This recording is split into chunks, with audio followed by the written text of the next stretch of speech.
Welcome to our noon edition of Arirang News. Here are the stories making the headlines at this hour. Medical schools nationwide are expected to push to raise the number of admissions to between 1,500 and 1,600 next year. Meanwhile, the new head of the Korean Medical Association assumes the role starting Wednesday. President Yoon is set to hold a press conference as early as in the coming week, marking his second year in office. Yoon aims to refine the administration's sense of public sentiment. South Korea's exports saw growth for 7 months in a row, namely due to robust performance in cars and chip sales.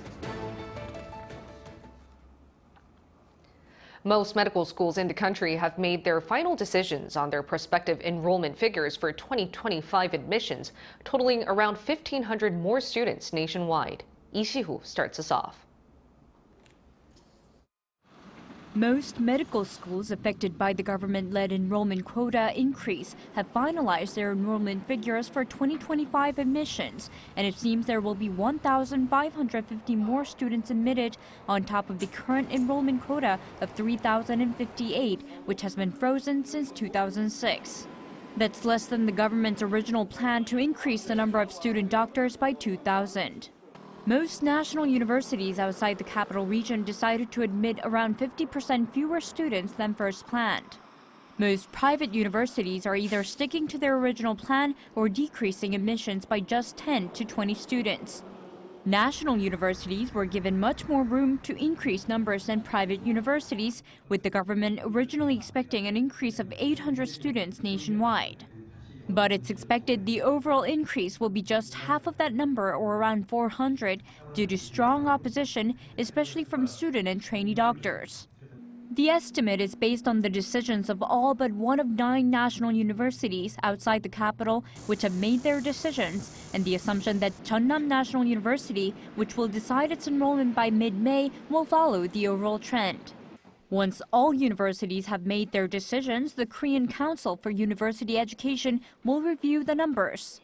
The final numbers will then be reflected in medical school application guidelines to be announced in late May or early June. Meanwhile, the nation's largest doctors group, the Korean Medical Association, which has maintained its firm opposition to the increase, launched its new leadership on Wednesday. The new president, Im is expected to voice even stronger opinions against the government plan. Im has argued for decreasing total enrollment by up to 1,000, citing South Korea's low birth rate as the reason. He plans to form a consultative body consisting of medical students, doctors, and medical professors to prepare for a talk with the government. Lee Si-hoo, Arirang News. In a bid to improve his public messaging and communication with media, President Yoon is expected to hold a press conference as early as next week upon the second year of his inauguration. Other changes in his office are expected as well, and our top office correspondent Oh Soo-young will fill us in. President Yoon is likely to hold a press conference to mark his second year in office and revive a senior secretary post in charge of civil affairs in the near future, in a move to sharpen his administration's sense of public sentiment. According to sources within Yoon's office, the president may hold a media conference as early as next week, either before or after May 10th, the day of his inauguration in 2022. The president has not held a presser since August that year, to mark his 100th day in office. He also stopped his impromptu Q&A sessions with the media after a series of unsavory clashes with one local broadcaster. However, following his ruling People Power Party's heavy defeat at the general election last month, Yoon has vowed to improve his communication with the media and the public. His senior press secretary Yoon said in a TV interview Monday that the public can expect to see a press conference to mark 2 years of the administration. The top office is also moving towards reviving a position Yoon previously scrapped when he took office. A senior secretary for civil affairs may soon be appointed to broadly manage personnel issues within the administration and pick up on political trends and public sentiment. Yoon, during his electoral campaign, had pledged to abolish the position, citing misdeeds that occurred under previous administrations, as the secretary wielded too much power over government bodies and could investigate civilians. When instating the new secretary, Yoon will reportedly focus more on discerning public sentiment. According to Realmeter on Monday, the leader's approval rating fell for the third consecutive week to 30.2%, the lowest since August 2022. The president himself having apologized for failing to reflect the wishes of the people, the Yoon administration is taking steps to become more receptive and interactive with the public. Observers say the manner of how he conducts his long-stalled media conference will be the first test of progress. Oh Soo-young, Arirang News. Moving on, petroleum, diamonds, cobalt, and a young productive population. These are some key words that describe the naturally gifted country of Angola. President Yoon held a summit on Tuesday with Angolan President João Lourenço at his office, during which they agreed to expand economic cooperation. This comes ahead of South Korea's summit with African countries in June. Kim Do-yeon has the details. South Korea is seeking closer ties with Angola, a nation rich in natural resources and with a young, productive population. President Yoon Suk-yeol hosted a summit on Tuesday with Angolan President João Lourenço at Yongsan Presidential Office. This is the first time in 23 years for an Angolan president to meet a South Korean president in Seoul. 앙골라는 천연 자원이 풍부하고 젊은 인구의 비중이 높습니다. 한국은 우수한 기술력과 경제 발전 경험을 보유하고 있습니다. 오늘 정상회담에서 양국의 강점을 바탕으로 상호 협력을 더욱 확대해 나가는 방안을 깊이 있게 논의하길 기대합니다. The two nations signed 4 MOUs following the summit. Those include a memorandum of understanding on creating a trade and investment promotion framework between the two nations' trade ministries. Other government agencies also agreed to work together. This is on top of the investment MOU signed on Monday by the two countries' trade promotion agencies, KOTRA and APEX. President Lourenço explained that South Korea is a country to learn from. There could be cooperation between agencies and surely in the private sector.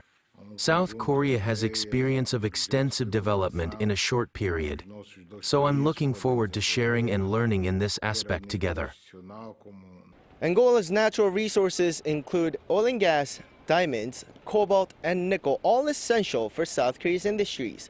As a result, the two already have been enjoying economic exchanges, including Korean companies participating in the construction of major facilities in Angola and cooperating in Angola's renewable energy projects. This comes as both countries seek to expand their influence in each other's geopolitical regions. In June, South Korea is set to host the first ever Korea-Africa summit, which the Angolan president acknowledged during the meeting.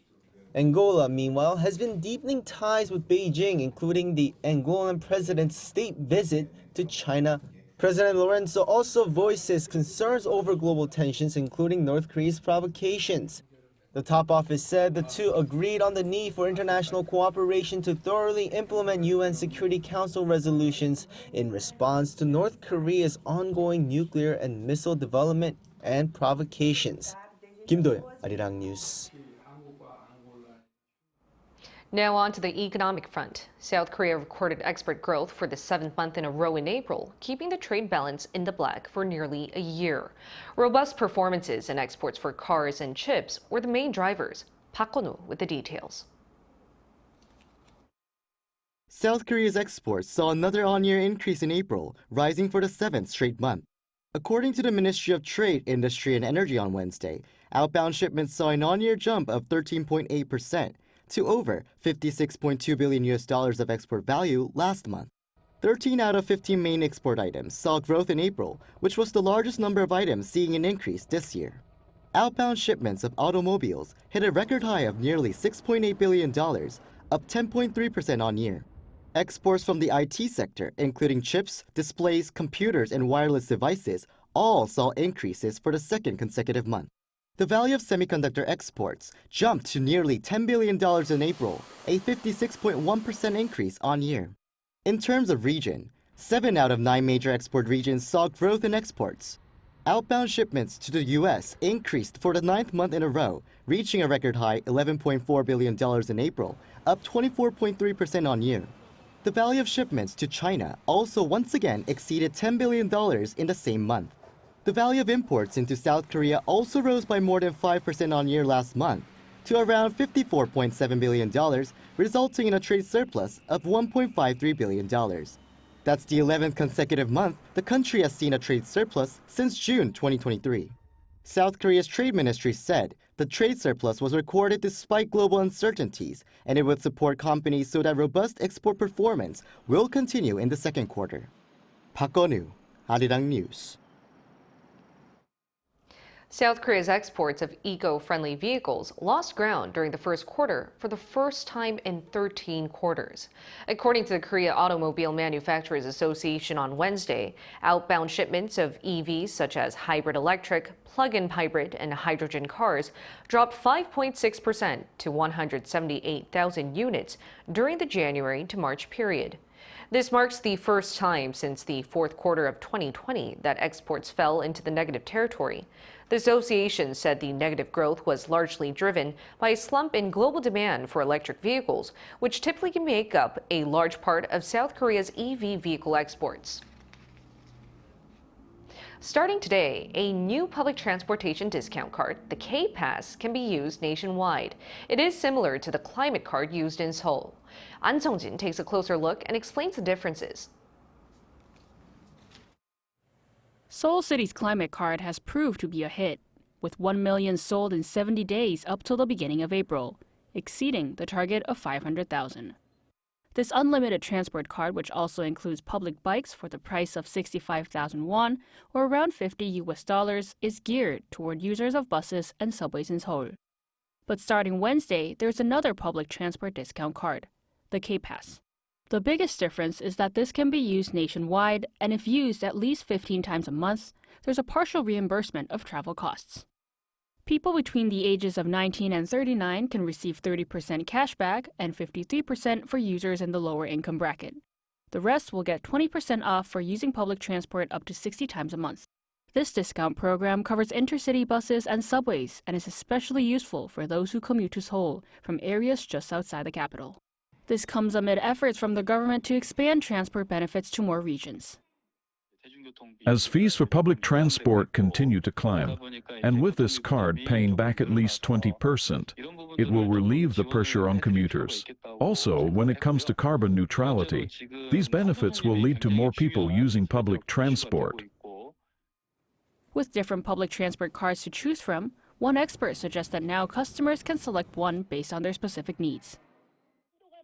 As transport and food take up a big part of people's living costs, being able to select a transport card that suits you increases convenience and helps save money. A majority of the country's cities and provinces are already part of the project. But the government has pledged to continue talks with the remaining 40 municipal governments that are not a part of it at the moment. An Sung-jin, Arirang News. The country's low birth rate and an increasing absence of young people in the workforce are driving the government to reevaluate the current support systems in place, as well as introduce new ideas to tackle these issues. Some key policies it aims to introduce are extending paternity leave and making job-related information more accessible. Moon Hye-ryun with more.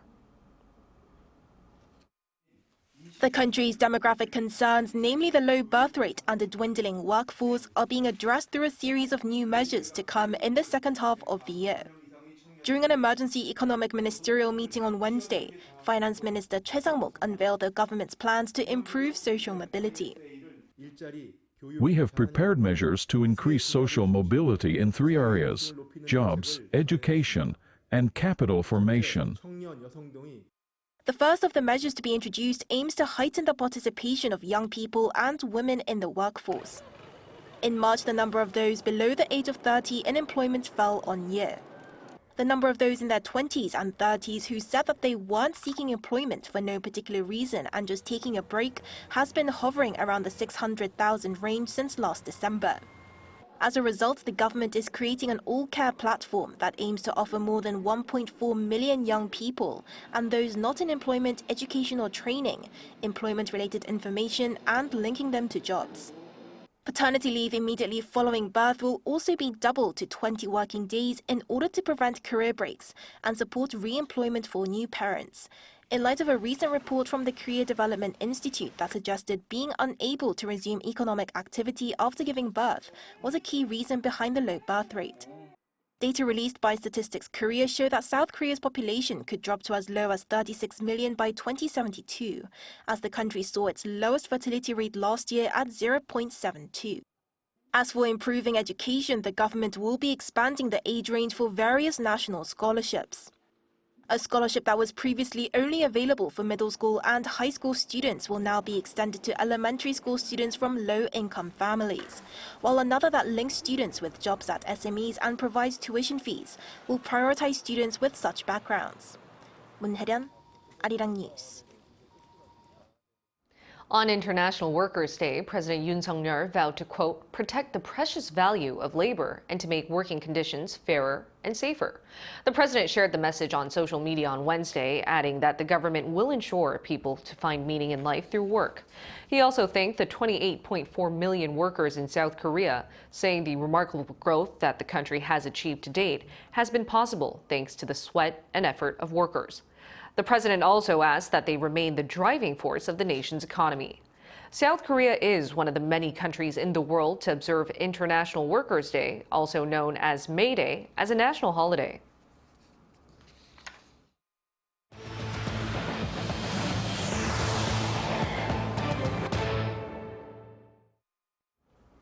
South Korea on Wednesday downgraded its COVID-19 alert level from the second highest alert in the 4-level system to the lowest attention.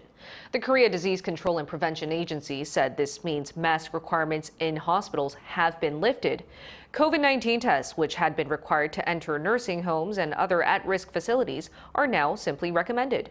Those confirmed to have been infected are recommended to isolate for 24 hours after major symptoms improve, a significant decrease in duration compared to the previous recommendation of 5 days.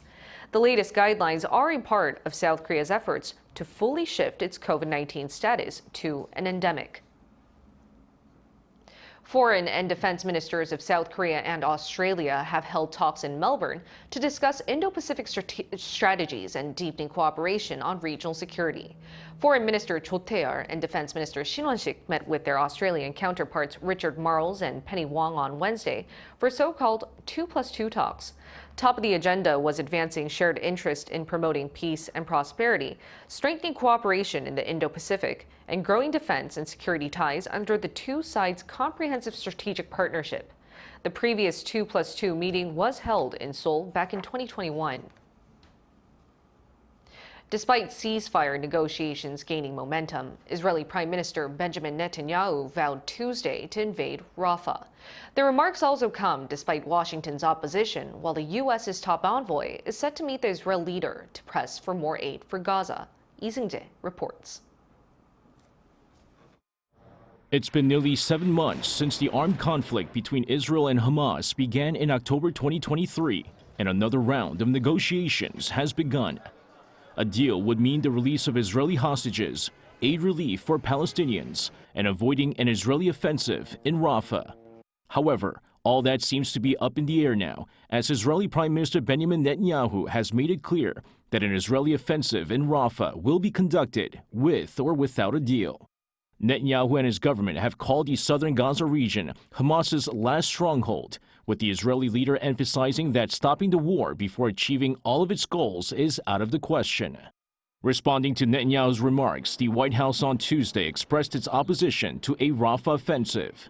According to White House National Security Council spokesman John Kirby, the U.S. doesn't want to see an operation that hasn't factored in safety and security of the over 1.5 million Palestinian refugees in the region. Meanwhile, U.S. Secretary of State Antony Blinken said Tuesday that during his planned talks with Netanyahu, he would convince Israel that it needs to allow for an increased flow of aid into Gaza.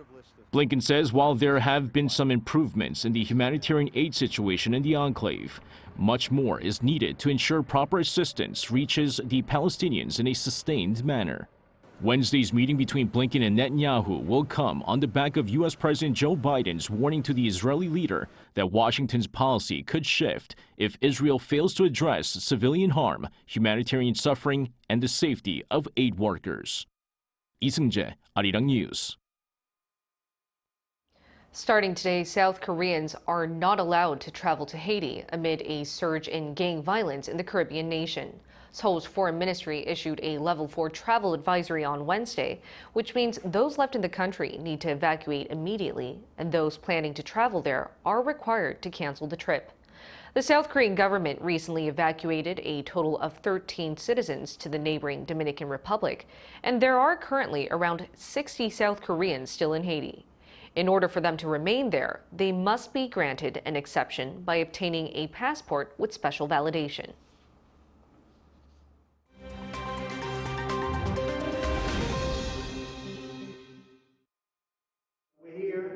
Let's take a look at the latest news in the world now. We begin today in the US, where former President Donald Trump has been fined $9,000 and held in contempt of court for violating a gag order issued to protect witnesses and jurors in his hush money trial. Justice Juan Marchan accepted 9 out of 10 online statements flagged by prosecutors as violations, each costing Trump $1,000. The online posts were made between April 10th and 17th, including an article where Michael Cohen, his former lawyer and a prominent witness in the trial, was called a serial liar. Trump said outside the courtroom that the gag order is totally unconstitutional before posting on his Truth Social platform that Judge Merchant had taken away his free speech rights, claiming that the trial is rigged. The fine is due on Friday. Judge Merchant said he will consider further penalties for Trump's additional statements on Thursday's hearing. In the UK, a 14-year-old boy has been killed and 4 others injured after an attacker went on a rampage armed with a long sword in northeast London.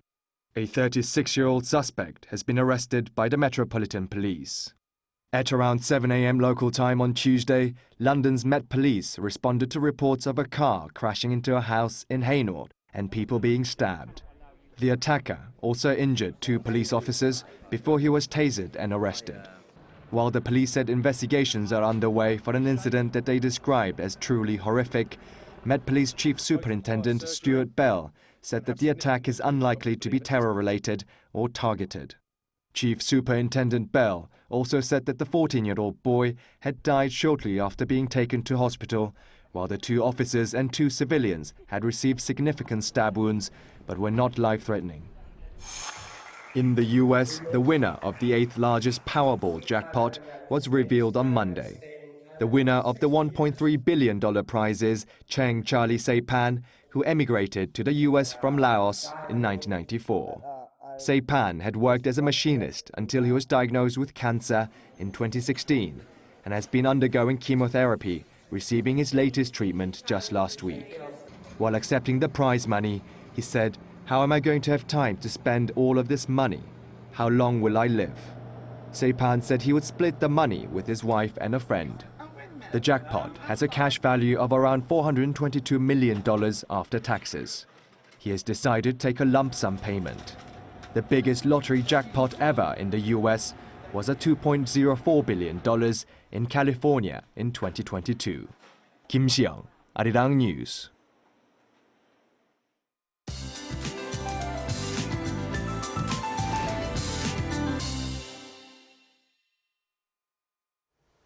Good afternoon. May 1st, Labor Day here in Korea started on a wet and cloudy note for those in the southern parts of the country.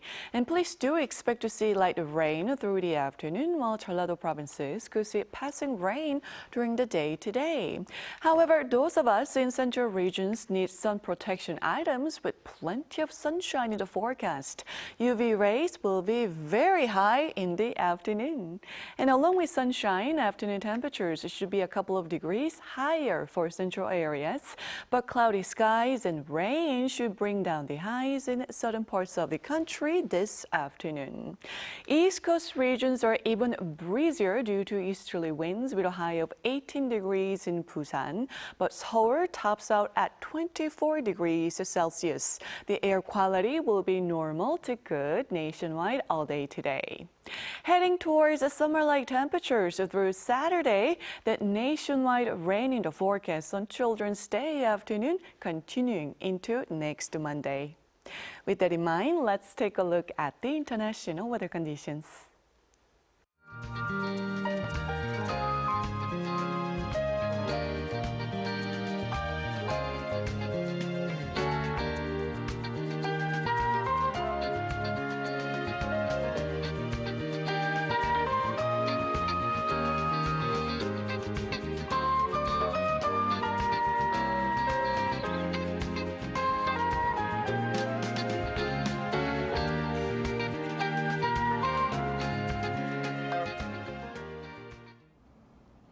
That's all we have for you at this hour. We'll bring you more updates at the same time tomorrow.